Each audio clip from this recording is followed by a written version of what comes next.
大家好，又是我肥肥。今天我要来分享红圆还有红龟糕的食谱。看完这一期影片，你就能轻轻松松做出好吃的红圆红龟糕。那么我们现在就开始吧，请订阅我的频道哦，你们的订阅就是我坚持的动力。每逢星期一、四、六都会有视频更新哦，请多多关注。一开始，我们先来清洗一下香蕉叶。香蕉叶买回来，我们用清水把它洗一洗、刷一刷，然后剪成你们要的大小就可以了。今天的香蕉叶我会用到9片。豆沙馅我是买现成的，我们把这个豆沙馅分成9份，每一份20克，然后把它搓圆。就可以放一旁备用。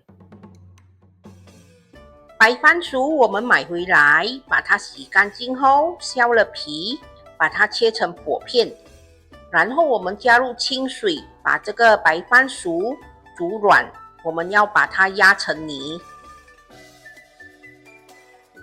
当你觉得番薯已经煮得够软了，我们就可以关火，把番薯拿出来。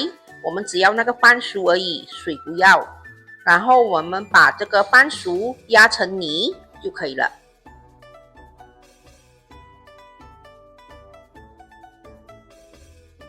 现在我们来看一下红圆红龟糕所需要的材料：糯米粉150克，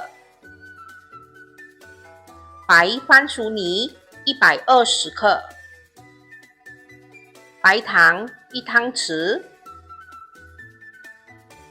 清水90到120克，油2汤匙，红色素适量，现成的豆沙馅180克，香蕉叶9片。我们把白番薯泥倒入一个比较大的盆里，然后我们把白糖倒进去，趁番薯泥还有一点热度，我们把这个白糖和番薯泥一起搅拌，让这个白糖搅拌融化。接着我们就可以把糯米粉倒进去，然后稍微的搅拌一下，我们就可以把刚才材料里的清水把它倒入小锅里，然后我们要拿去加热，把它煮成热水。当清水煮滚后，我们就可以慢慢的把它加入到糯米粉里，不要一次过加到完哦，我们慢慢加入，一边加入就一边搅拌。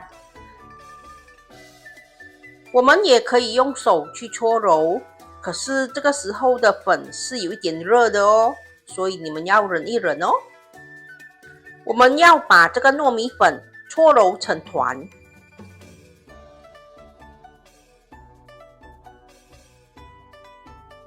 当糯米粉搓成团后，我们就可以加入适量的红色素，不需要很多啦，一点点就好。我们要把这个粉团搓成红色。我们也可以把油一起倒进去，一起搓揉。我们要把这个面团的红色素搓揉均匀，然后把面团搓揉到光滑不粘手。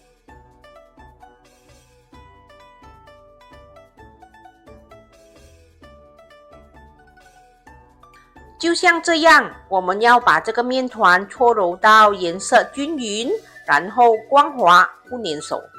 你们看，刚才的热水我是没有用到完的哦。只要我们可以把面团搓揉到光滑不粘手，不会裂开就可以了。现在我们就可以把这个红色的面团分成38克一小团，然后把它搓圆放好。其实这个面团还有内馅的分量，你们可以自行调整的，就看你们要做多大力，然后那个你们的模具有多大咯。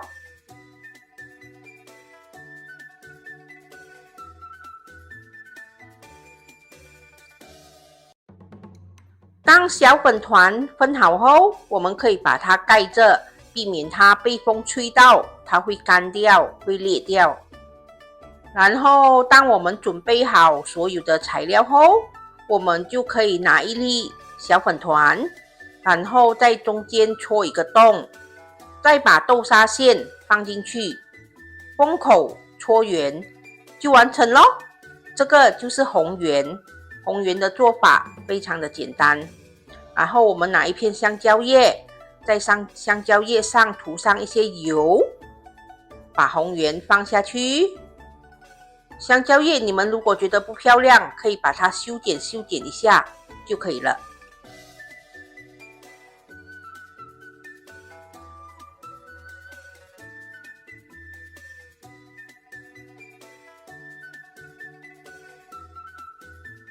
现在我们要来做红龟糕。其实红龟糕的做法和红圆是一样的，就是把红圆搓好后，然后放去这个红龟糕的模具里，把它敲出来，它就是红龟糕了。可是这个红龟糕的模具记得要撒上一些糯米粉哦，它会比较容易脱模。红圆的表面也是可以涂上一些糯米粉，让它不要那么黏，比较容易脱模。接着就把红圆放去模具里，轻轻的挤压，把花纹印上去。我们只要轻轻的敲一敲，红龟糕就会脱落跌出来了。我们拿一片香蕉叶，涂上一些油，把红龟糕放上去，就完成咯。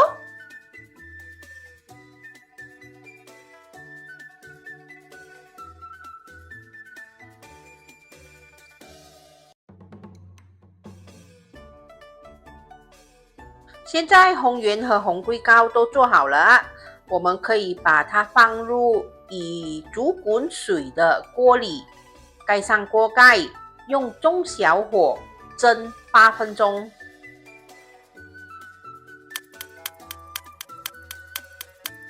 再蒸到4分钟左右，我们可以开一开锅盖，再盖回去，让热气排出，避免红圆龟糕会过热膨胀而走样。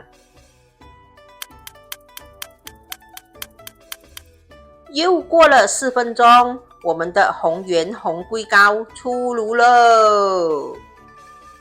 我们把它拿出来，在表面涂上一些油，让它油油亮亮的，更加的吸引人。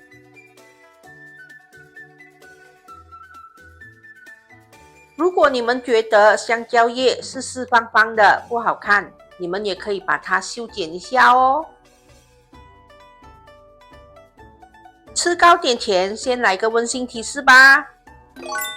糕皮用到的热水由翻熟的含水量而定，只要把糕皮搓揉到光滑不粘手又不会裂开就可以了。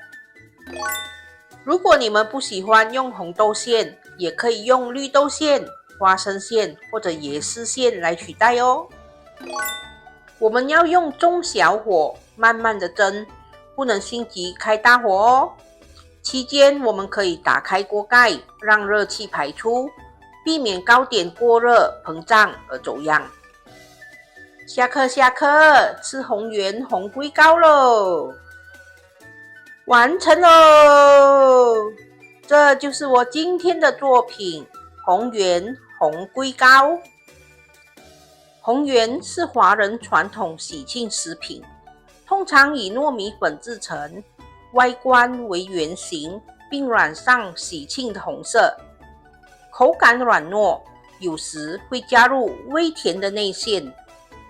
红圆象征圆满、团圆、吉祥，常在婚宴、神诞、满月、开张等场合使用，用来祈求福气与顺顺利利。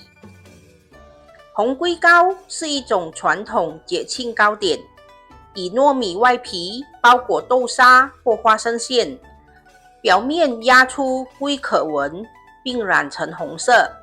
因龟象征长寿与祝福，红色代表喜庆，因此红龟糕寓意长寿、吉祥、平安、丰收，常见于祭拜、神诞、寿宴、婚嫁等传统庆典。今天的红圆和红龟糕非常的成功，外皮吃起来软糯 Q 弹，虽然外皮有一点厚，可是配上甜甜的豆沙馅，好吃。今天的红圆红龟糕成功，大家对我们今天的作品满意吗？满意的话，请帮忙点一个赞，还有多多把我们的视频分享出去哦。分享食谱与美食，轻松在家做料理。希望我们的分享可以让大家轻轻松松做出美味料理。